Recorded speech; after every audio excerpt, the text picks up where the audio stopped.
Hey, it's Crystal coming on here to do another video for you guys. And today I want to talk about what age should I be talking to my kids about sex. So this past Saturday, I had the opportunity to go to an event called Ladies Who Prep Summit. It was basically an event talking about HIV prevention and also the PrEP pill for HIV prevention.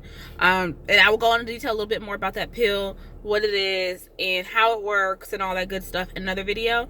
But during this event, there was a panel, and there were a couple of different questions asked. And one of the main questions that was asked is, what age should we be talking to our kids about sex, PrEP, STDs, birth control, all those different things? And so, a lot of people were saying, late middle school or early high school, and I had to be the person who stood up and kind of bust everybody bubble in the room. And they didn't really like me too much for this, y'all, but I have to tell the truth. That's too late. So I was fortunate enough to have worked with teenage girls for about 4 years or so, up until last year. And one thing that I noticed, I used to work for a group home. One thing I noticed is that a lot of our girls in our age range was anywhere from 11 to 17.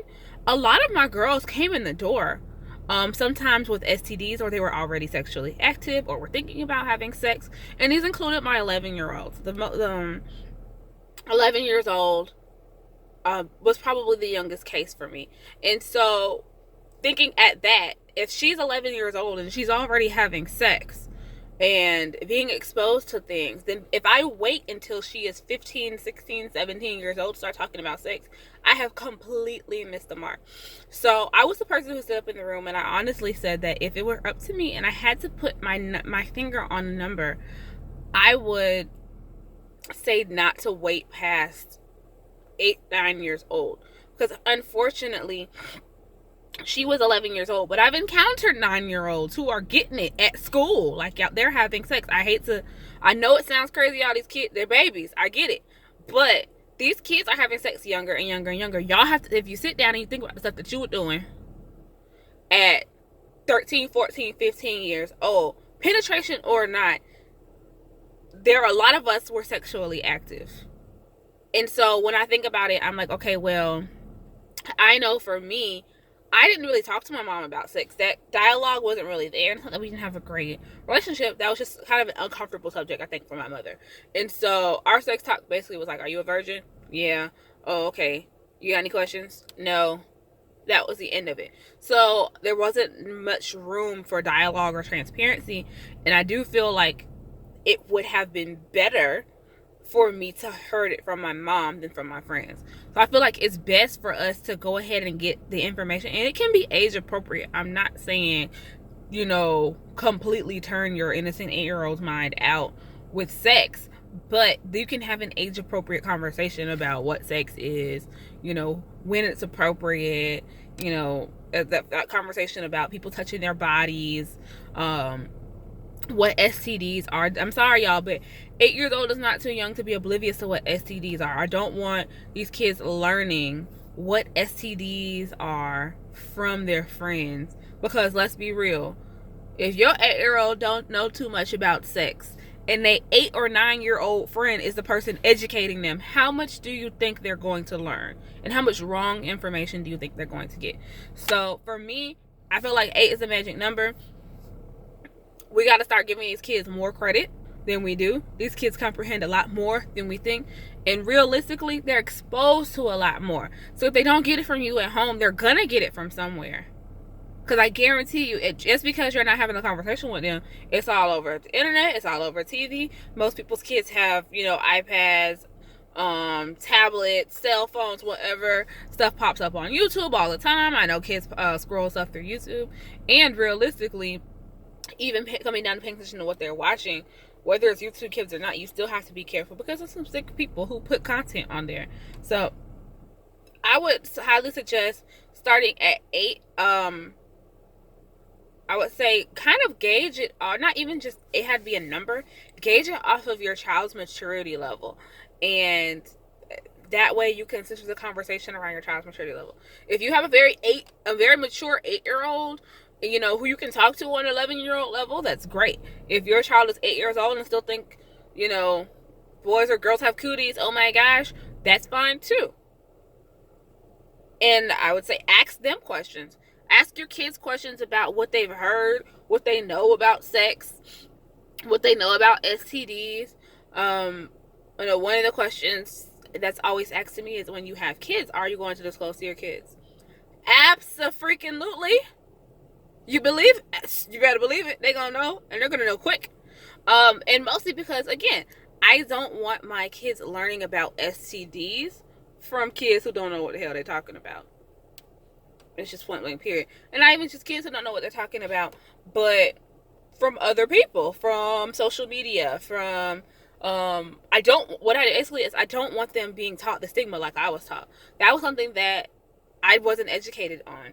You know, you go to sex ed, even when I didn't get to sex ed until I was in like high school. And you go to sex ed in high school, they run down a list of a couple diseases and viruses, mostly HIV. And what they do is they group HIV and AIDS together like it's one big thing. So basically at 15, I was convinced that if I got HIV, I was going to die, which is completely untrue. And then they kind of skim over gonorrhea, chlamydia, syphilis. They did not touch herpes at all. So I knew nothing about herpes except that it had something to do with some bumps. That was all. So yeah, for me, that conversation, I feel, should happen very, very early. And transparency should be a thing as well. We have got to stop being so afraid to talk to our kids and be real with our kids about sex, about our past, about what we've done. I know people like to paint this pretty picture and try to make it seem like they're perfect as parents, but y'all, realistically, like, if our kids had something to relate to and didn't think that we were perfect and didn't understand as parents, it would make it a lot easier for them to talk to us. So working with those girls, I realized that transparency was very helpful, because when they realized that I was willing to open up and share my experiences and be 100% real with them, then they were willing to talk back. And then it was a little bit easier to find out, okay, what's going on with their heads. I even had a girl come to me when she came back and was like, look, Mom, okay, I got questions because I'm thinking about having sex. But the first part of the conversation was, okay, I got to talk to you about something, but you're not going to freak out, right? And I was like, do I ever freak out? And then she thought about it for a minute, was like, no, okay, come on. I got to talk to you. I want to have sex. And she was 15. And so I was, thankful for the fact that she felt comfortable enough to say that to me and comfortable enough to ask me what I thought about it.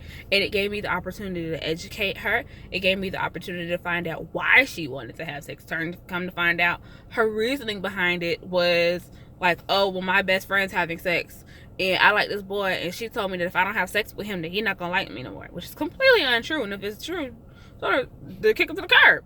But it gave us the opportunity to have that conversation. Okay, why do you feel the need to do this for someone to like you? That gave us, it opened the door for conversations about sex, STDs, self-esteem, knowing her worth, all of that based off of the fact that I was transparent. And I asked her, I said, why did you feel comfortable coming to me versus anybody else? Many other staff who work here, why me? And she said, because you keep it real with us.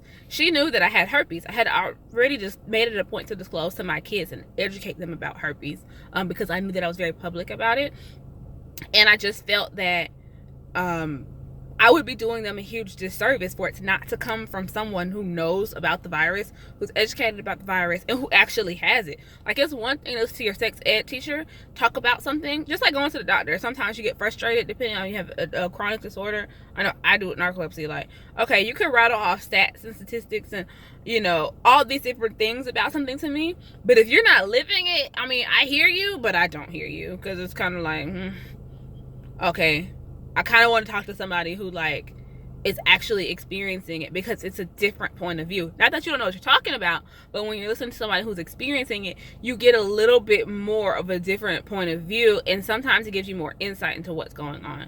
And so that is what I made a point to do with them. I made it a point to explain to them. I told them everything from my story to how I got herpes to, we did fact versus myth one day and kind of killed some of the stigma. I asked them, what do you know about herpes?